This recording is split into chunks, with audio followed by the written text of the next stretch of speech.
방송에서 제공하는 투자 정보는 투자 판단에 대한 조언입니다. 방송에서 제공하는 주식의 가치, 가격 상승 및 가격 하락에 대해서는 방송사에서 보장하지 않습니다. 이 시각 헤드라인 뉴스입니다. 미국 정부가 중국을 겨냥해 발표한 고율의 관세 부과 대상 품목에 삼성전자와 SK하이닉스의 중국 현지 공장 생산 품목은 포함되지 않는 것으로 확인됐습니다. 미국 무역대표부가 공고한 고율의 관세 부과 대상 중국산 품목 1,300개 가운데 반도체 관련은 트랜지스터, 사이리스터, 발광 다이오드 등 10개로 모두 비메모리 반도체입니다. 삼성전자는 중국 시안 공장에서 낸드 플래시 메모리 제품을, SK하이닉스는 우시 공장에서 D램 메모리 제품을 각각 생산하고 있기 때문에 일단 관세 부과 대상에서는 모두 빠진 셈입니다. 정부가 군산과 거제, 통영, 고성, 창원 진해구, 울산 동구 등 6개 지역을 고용위기 지역으로 지정합니다. 김동연 부총리 겸 기획재정부 장관은 군산과 거제 등 6개 지역이 고용위기 지역으로 지정될 것이라고 말했습니다. 한국GM이 자금난 탓에 내일 지급 예정된 2017년도 성과급을 결국 지급하지 않을 예정입니다. 카허카잼 한국GM 사장은 직원들에게 보낸 이메일에서 회사는 현재 심각한 유동성 위기이고 이해 관계자들로부터 추가적 자금 투입이 없다면 이번 달 각종 비용을 지급할 수 없다고 밝혔습니다. 특히 회사는 지난해 임금 협상에서 약속한 2차 성과급을 예정된 4월 6일에 지급할 수 없게 됐다며 이 점에 대해 매우 유감스럽게 생각한다고 덧붙였습니다. 서울 남부지검은 가상화폐 거래소 5위 업체인 코인넥스트의 김인환 대표와 실장급 임원을 횡령과 사기 혐의로 지난 4일 체포했다고 밝혔습니다. 국내 가상화폐 거래소 대표가 체포된 건 이번이 처음으로 검찰 측은 이들이 가상화폐 거래 고객의 자금을 거래소 대표자나 임원 명의 계좌로 빼돌린 것으로 보고 있습니다.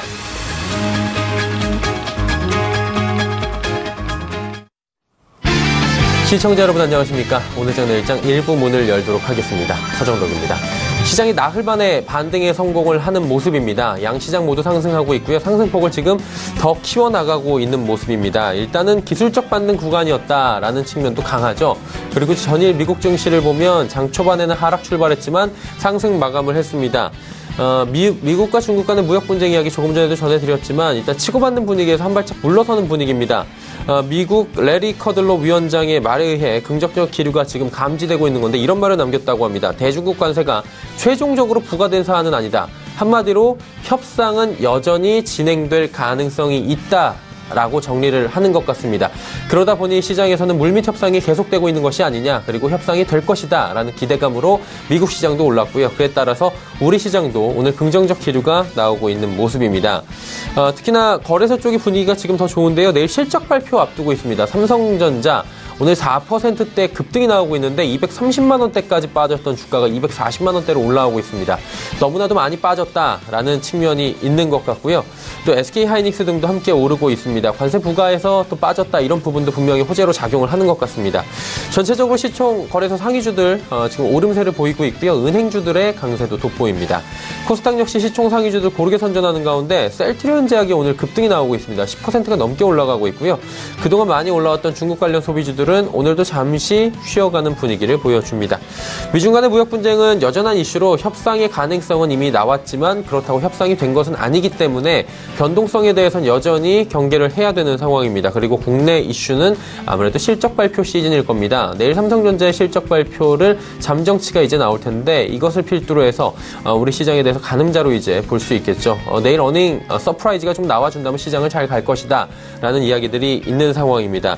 더불어서 그동안 많이 눌려있던 전기전자 부품주들, 반도체 부품주들, 그리고 시장의 주도주들을 누가 잡을 것인지까지도 이제 이번 주를 보면은 어느 정도 윤곽이 나올 것이다 라고 하는데 이런 윤곽들 오늘장 내일장에서 잘 잡아가시면 좋을 것 같습니다.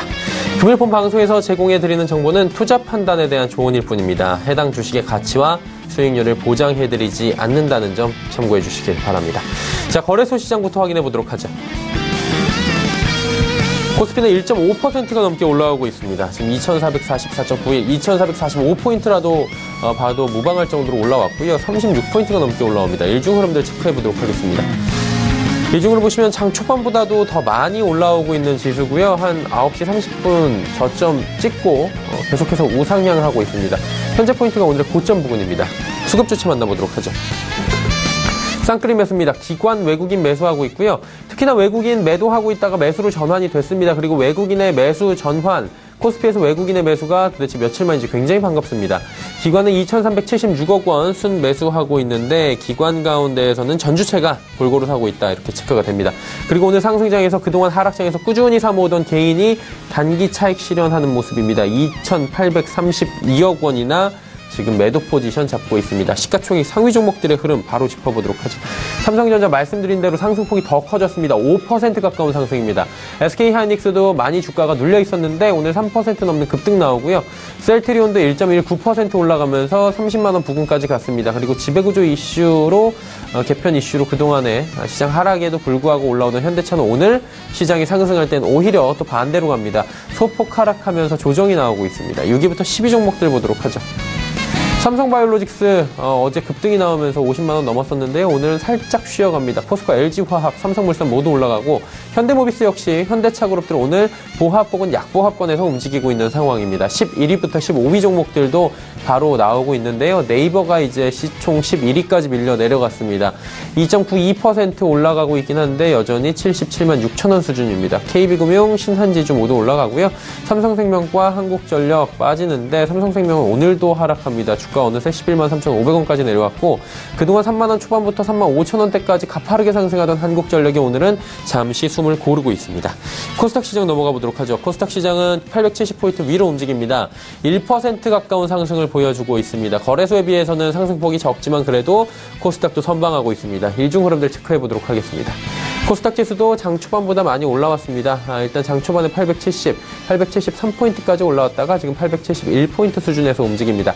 잘 보시면 요란하게 움직이는 것 같지만 하루 종일 지금 상승권역에서 움직이고 있는 상황이고요. 870부터 873포인트, 3포인트 사이에서 주가가 움직이고 있기 때문에 그래프상으로 보면 위아래로 들쭉날쭉해 보이지만 결론적으로 본다면 1% 상승 위아래로 움직이고 있다. 이렇게 보시면 될 것 같습니다. 수급주체 만나보도록 하죠. 수급주체 보시면 여기도 기관 외국인 쌍끌이 매수입니다. 기관이 235억 원, 외국인은 131억 원 사고 있고요. 개인은 177억 원 순매도합니다. 시가총액 상위 종목들의 흐름 이어갑니다. 셀트리온 헬스케어 1.78% 올라가고 상승 흐름 가져가던 신라젠이 하락 반전했습니다. 메디톡스도 2%대 비교적 큰 낙폭이 나왔고요. 바이로메드와 CJENM은 모두 약보합입니다. 6위부터 10위 종목들도 살펴보도록 하죠.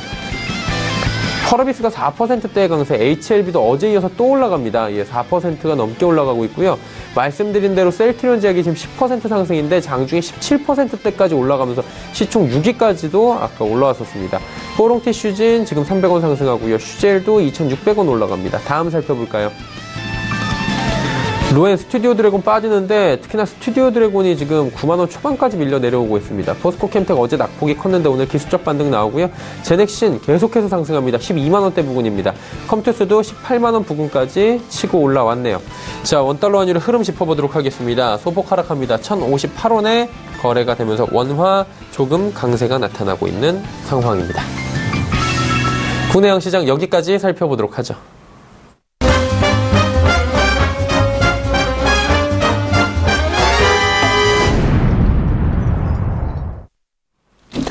오늘 시장 이슈 바로 짚어보도록 하겠습니다. 하나금융투자증권 자산전략팀의 김두원 연구원입니다. 안녕하세요. 네, 안녕하세요. G2 무역전쟁 가능성에 대해서 연일 화두인데 일단은 지금 시장이 조금은 안도를 하는 게 전일 미국 쪽에서 얘기가 나왔습니다. 중국과의 지금 최종적으로 관세가 부과된 것이 아니다. 한마디로 좀 협상의 여지가 있다라고 이야기를 한 것 같은데 그러다 보니 미국장 장 후반에 상승했고 우리 시장도 좋은 것 같습니다. 이유 조금 더 자세히 들어볼 수 있을까요?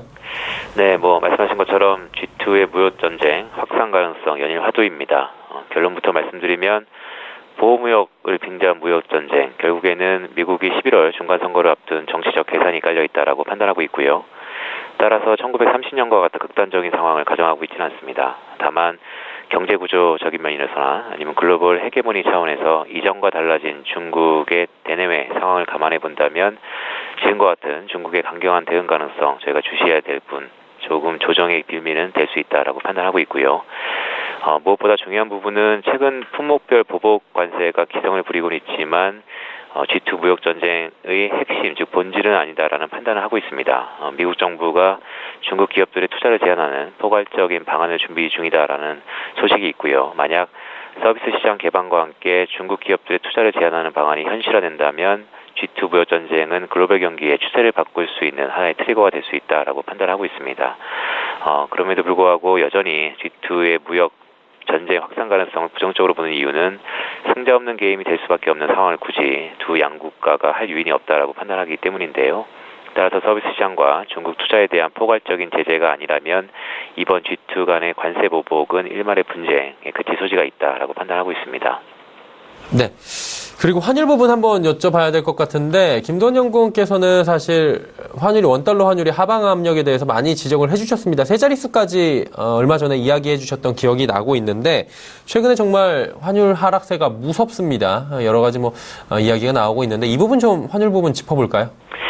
네, 환율 참 어려운 것 같습니다. 네. 적정 환율을 도출하기 위해서 다양한 시도들이 있는 것도 사실이고요. 금리차라든지 물가차, 또한 적정 경상 수치를 도출해서 환율을 설명하려는 여러 가지 시도들이 있습니다. 지난해 연말부터 원화의 세 자릿대, 즉 원화 강세를 주장했던 이유는 의외로 간단한데요.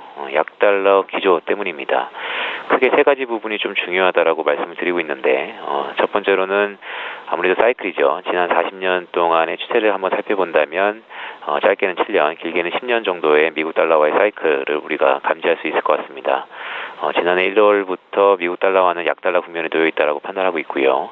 1년 4개월 정도 흘렀는데요. 환율적으로 아직까지는 약달러 진행 가능성이 매우 높다라는 판단입니다. 두 번째로는 미국 금리 인상인데요. 미국이 금리를 올림에도 불구하고 여전히 달러는 강하지 않고 약하다는 이유인데 간단합니다. 완만한 속도, 이전보다 확연히 떨어진 완만한 속도고요. 이미 미국이 금리를 올린다는 것이 시장 가격 측면에서 선반영됐다라고 판단하고 있습니다.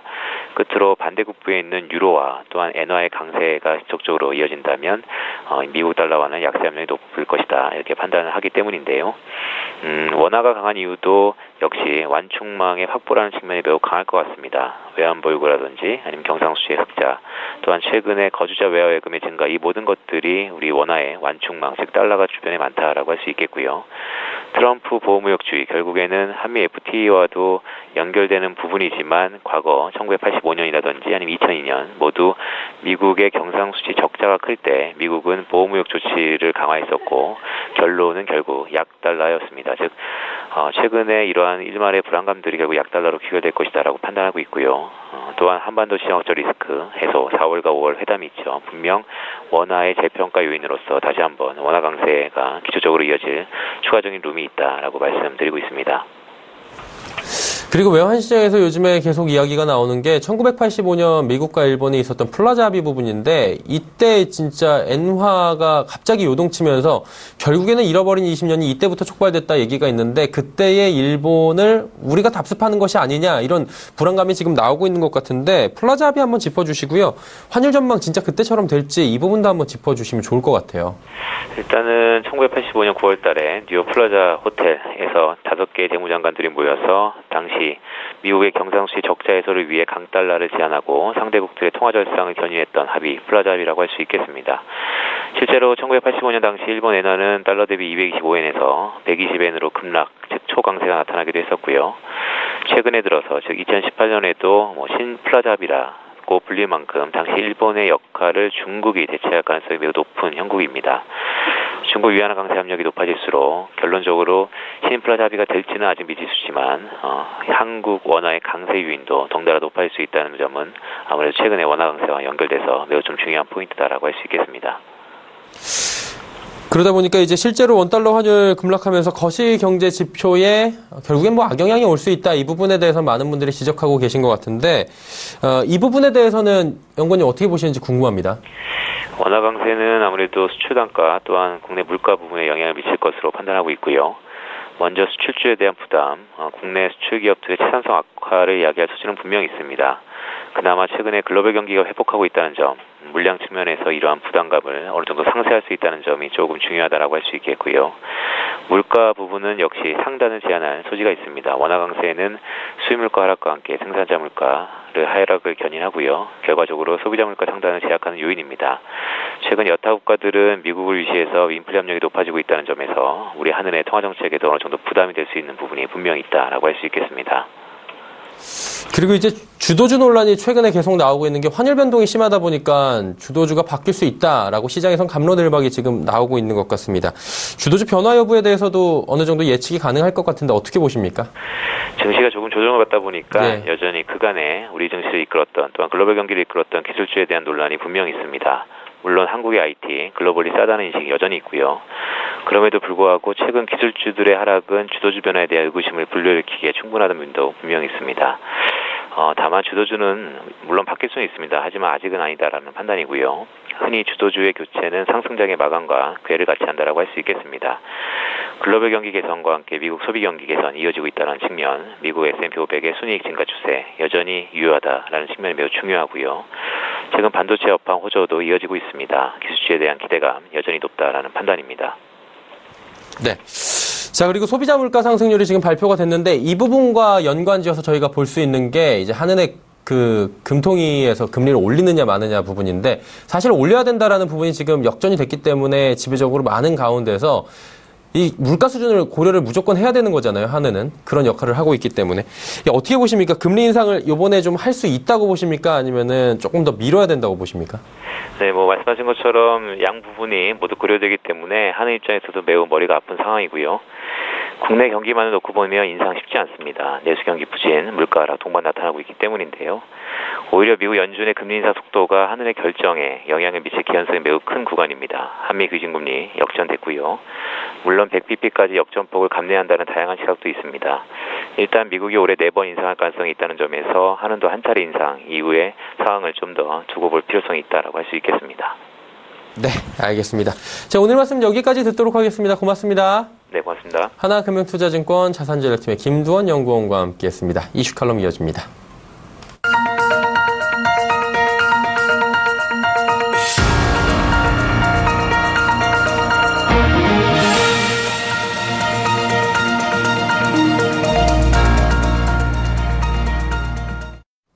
이슈 칼럼 시간입니다. GFM 투자연구소 이진우 소장과 함께하도록 하겠습니다. 소장 안녕하십니까? 네, 안녕하세요. 네, 미국 중국 얘기부터 당연히 해야 될 것 같은 게 네. 진짜 뭐 한마디 하면은 절대로 한 곳에서 지질 않습니다. 소위 말해서 뭐 치고받고 양상이다 이렇게 표현들을 많이 하고 있는데 네. 뭐 우리가 이거 하겠다 그러면 그래? 우리도 이거 한다. 계속 이렇게 나오고 있어요. 중국의 맞대응 카드가 지금 궁금하다라는 분들이 많잖아요. 네. 그리고 이제 중국이 영향이 있으면 당연히 뭐 미국, 중국이면 우리도 영향이 있을 텐데 좀 전반적으로 한번 점검해 주시면 어때요? 예. 어제 사실 어제 장이 많은 분들이 좀 당혹스러웠죠. 그리고 빠질 이유가 없는데 빠졌다 이렇게 보신 분들이 많더라고요.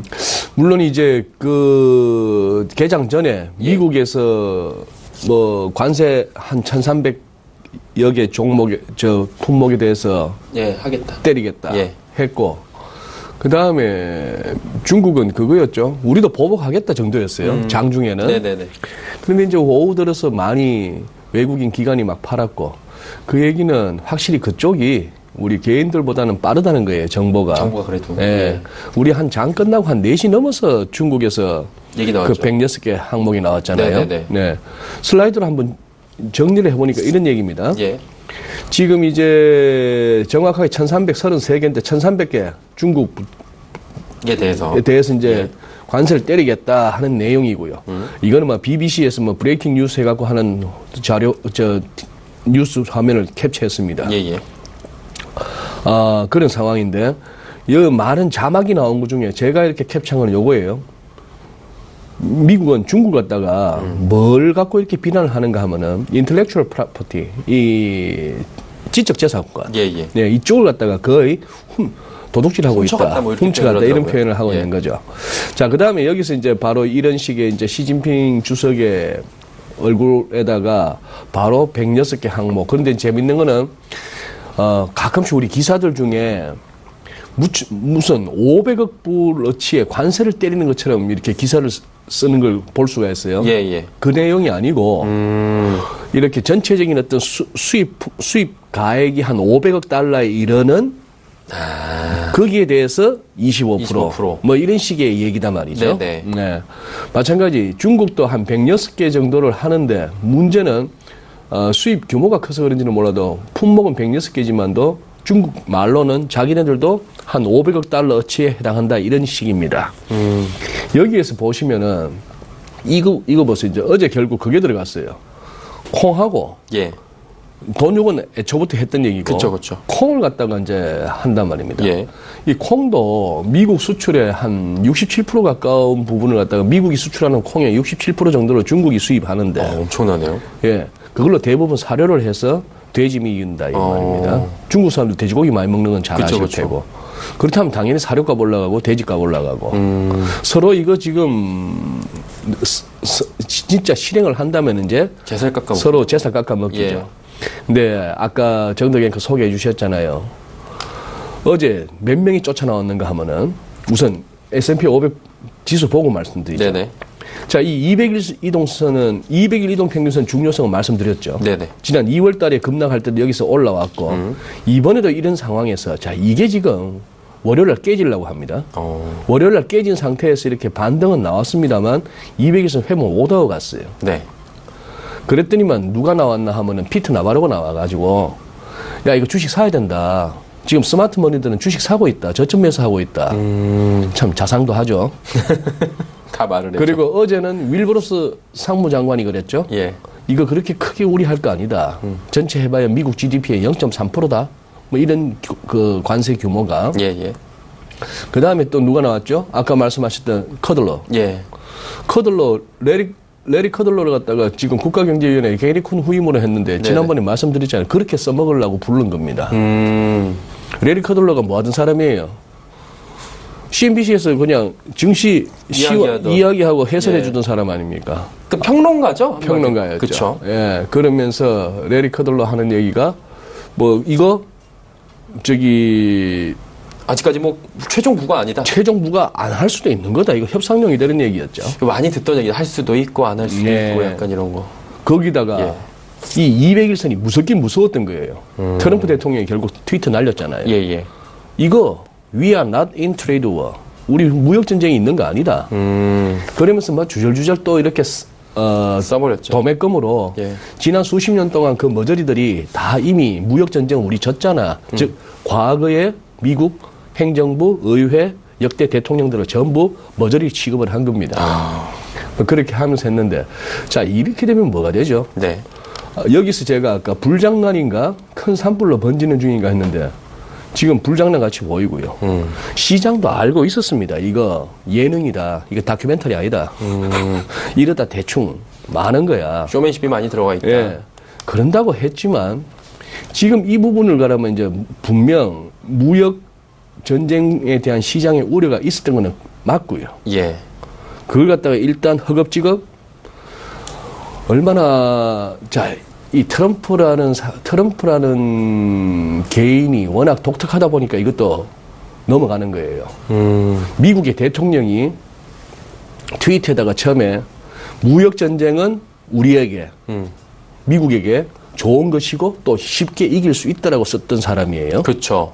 그러다가 지금 이제 증시 무너질만 하니까 이거 우리 무역 전쟁 아니야. 그냥 이렇게 해서 저쪽한테 뭘 받을 거야. 그리고 무역 전쟁 아니야 했던 그 트위터에 했던 말이 정확치도 않은 숫자입니다.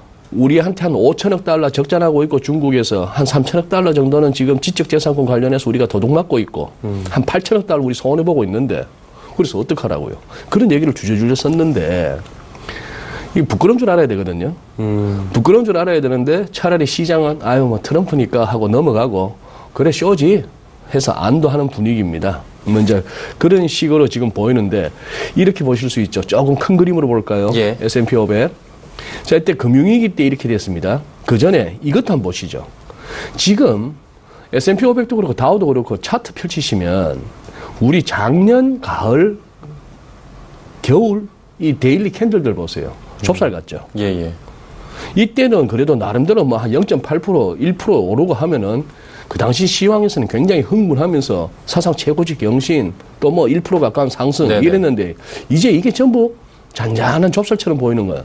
최근 들어서 워낙 장중 변동폭이 너무 커지는 거예요. 등락이 뭐 엄청나죠. 다우가 그냥 어제 저점 대비 700포인트 더 넘게 올라와 버렸지 않습니까? 네네.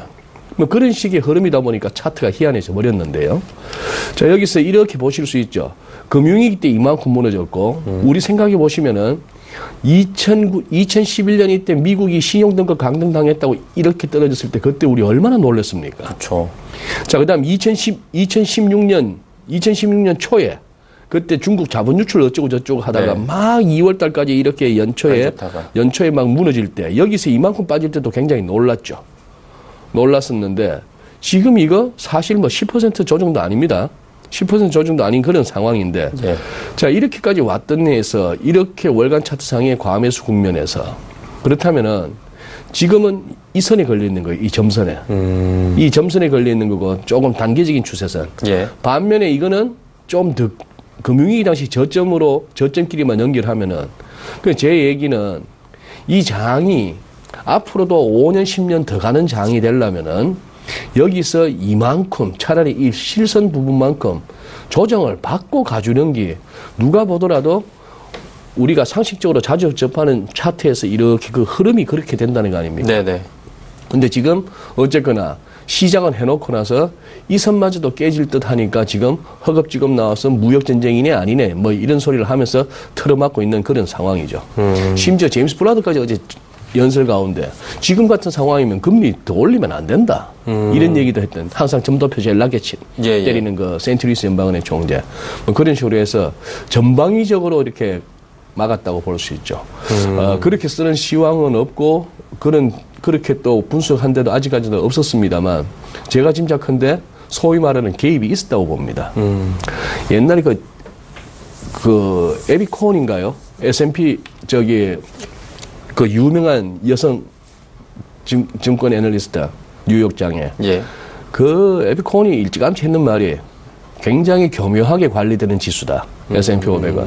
뭐 마치 중국 증시에 국가대가 동원돼가지고 주가 많이 빠지면 그거 하고 일본에서는 니케이만 많이 빠지면 BOJ가 ETF 막 들어가서 예. 지수 끌어당기듯이 저기도 미국도 어제 가동한 것 같아요. 가동한 것 같고 장 막판에 후루룩 감긴 거는 개장 전에 나왔던 미국과 중국 치고받는 그 내용을 보고 상식적인 사람들이라면 던지고 아니면 그 와중에 그 장을 노리고 또 공매도나 숏을 치는 선수들이 있었겠지만 그 선수들이 장 막판에는 그냥 되감기는 그런 흐름이 왔던 것 같은데 일단은 이런 선은 쉽게 깨지지는 않습니다.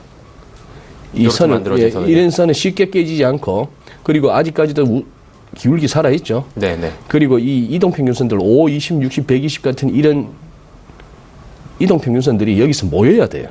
여기서 모이기 위해서는 제법 그거 해야 됩니다. 저는 뭐 한번 그렇게 배팅해 봅니다. 어제의 이 반등이 의미 있는 반등이었다면은 한 S&P 500 기준으로 지금 2644인데 2700까지는 다시 한번 찍고 나서 고민해야 되지 않을까 뭐 그런 생각을 해봅니다. 네. 어제 네. 반등의 의미에 대해서 한번 저희가 하나하나 짚어봤습니다. 정말 자세히 짚어봤고 미국 시장 얘기를 조금 더 해보자면 고용지표 발표가 있잖아요. 중요해요. 예, 이게 중요한 이유가 이걸 보고선 국채 수익률도 더 가는지 마는지도 볼 수 있고 지금 선별적으로 움직이기도 하고 금리 상승 요인이 될 수도 있기도 하고 한두 개가 물려있는 게 아닌데 이 부분 한번 짚어주시죠. 내일 나오죠. 내일 나오는데 시장이 제일 좋아할 만한 지표는 소위 말하는 골디락스 지표입니다. 네네. 그냥 뭐 일자리 창출 한 20개, 20만 개 정도. 그리고 뭐 임금 상승률 전월비 한 0.2% 정도. 이 정도가 좋은데 만약에 시간당 임금 상승률이 0.3% 이상으로 나와버리면은 또 2월 달처럼 또 고민하는 거예요. 그렇죠. 전년비 한 뭐 3% 가까이 나오고 이러면은 야 이거 또 인플레가 나오나 뭐 이런 식으로 하는데 제 생각에 이런 상황에서 그런 지표는 안 나올 거라고 봅니다. 저 참 못됐죠. 미국이 발표하는 지표를 저는 그런 식으로 미리 짐작합니다. 쟤들 분명히 손댈 거예요. 시장에 충격을 주고 주가가 빠질 만한 그런 거는 안 할 거라고. 안 만든다. 예, 그렇게는 발표 안 하리라고 생각합니다. 그러면은 고용지표 발표 이후에도 이제 뭐 사실 미국의 악재 글로벌 시장의 여러 가지 변수가 고용지표만 있는 건 아니잖아요. 또 어떤 것들을 저희가 좀 보는 게 좋을까요? 예, 그동안에 뭐 리버 급등 뭐 이런 것들이 좀 있었는데 그래도 분기말 넘기면서 딱히 자금 시장에서 머니마켓 쪽에서 어떤 스트레스는 보이지 않았기 때문에 오히려 일부는 오히려 4월 2일 날, 3일 날 뉴욕 증시나 우리 국내 증시가 좀 부진했던 것 같다가 좀 의외로 여기는 면도 없잖아 있는데요. 네.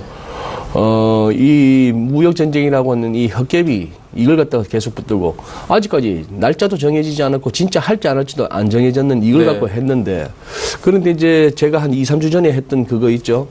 딱히 무역 전쟁 하나만으로 시장이 이렇게 흔들리는 건 아니다. 아닐 것이다. 예, 하는 그 부분에 있어 가지고 지금은 일단은 기술적 반등 구간으로 이렇게 생각하고 접근을 해야 될 것 같습니다. 적어도 이제 우리 증시에서 외국인들이 확실하게 현선물, 코스피뿐만 아니라 코스닥 이르기까지 예. 막 대충 그래도 하루에 2, 3천억은 사줘야 되는 거예요. 그 정도 어떤 수급 구도로 돌아와줘야만이 좀 이렇게 시장이 제대로 안정을 찾았다라고 볼 수 있는 거고 당장 내일 고용지표 한번 보시고 그 다음에 제일 경계해야 될 거는 우리가 최근에 가끔씩 보는 잠들기 전에 봤을 때는 강보합 수준 마이너스 한 100포인트 다우 기준으로 그렇던 것이 새벽에 아침에 눈 떠서 봤더니만 이게 마이너스 500포인트 이런 장 확 떨어져 있는 예, 이런 장 아니면 출발은 플러스로 시작했다가 하락 반전하는 거 이런 것들이 좀 이제 또 다음 주까지도 다음 방송할 때까지도 그런 장세가 한두 번 더 나온다면은 이 변동성 장은 여전히 살아있습니다. 오늘 뭐 시간상 다른 환율 얘기는 못 할 것 같은데 한 말씀만 드리면은 골드만삭스가 굉장히 활발하게 리포트를 내고 있습니다. 이런저런 리스크가 있어요. 이걸 갖다가 이렇게 저렇게 해지하세요. 예. 이거 어떻게 해석하셔야 되는 것만 말씀드릴게요. 어떻게 해야 돼요, 그거? 지금 이제 편안하게 해지 안 하고 주식만 아무거나 들고 있으면 돈 벌던 시절은 아니에요. 이런 한 7가지 리스크 요인이 있거든요. 뭐 경기도 있고, 뭐 원유 리스크도 있고, 중국 리스크, 미국 시장, 무역전, 뭐 이런 등등이 있는데, 그래서 각각 또 이런 해지 상품을 갖다가 또 소개를 합니다. 예.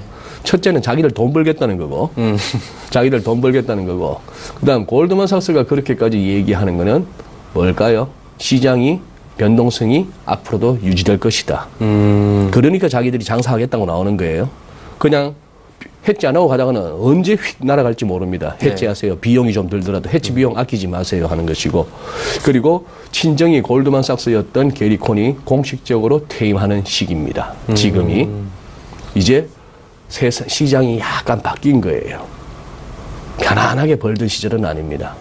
벌어도 꽤나 진땀 흘리면서 벌어야 되는 거고 자칫하면은 한 방에 훅 가는 그런 장이라고 보셔야 될 것 같습니다. 이 2월 달에 시작된 이 변동성 장세는 당분간 사그러들기는 어려울 것 같아요. 운전으로 치면은 안전벨트 안 매고 이렇게 한쪽 손으로 이렇게 뭐 창밖에 대고 한 손으로 운전하는 이런 운전은 위험합니다. 그러니까 영화에서 보던 그 서부 텍사스 쪽에서 차 한 대도 없는데 오픈카 타고선 이렇게 운전하는 시기가 아니라 이제 밀리는 러시아워 시간에서 맞습니다. 전방 주시하시고 벨트 딱 매시고 그래야 될 것 같아요. 양손 다 잡으래요. 알겠습니다. 사실 뭐 변동성 장세에서 지금 알고 있었지만 왜 왔는지 그리고 이 변동성 장세가 어떻게 유지가 되고 어떻게 대응을 해야 되는지 잘 몰랐는데 오늘 이 부분에 대해서 잘 들었던 것 같고요. 다음 주에도 이진우 소장님과 함께 좋은 이야기 들어보도록 하겠습니다. GFM투자연구소 이진우 소장이었습니다. 고맙습니다. 예, 감사합니다.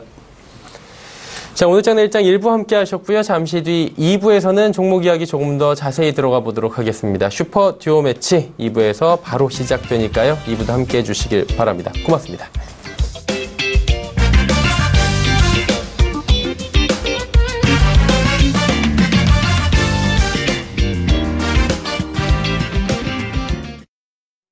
본 방송에서 제공하는 투자 정보는 투자 판단에 대한 조언입니다. 방송에서 제공하는 주식의 가치, 가격 상승 및 가격 하락에 대해서는 방송사에서 보장하지 않습니다.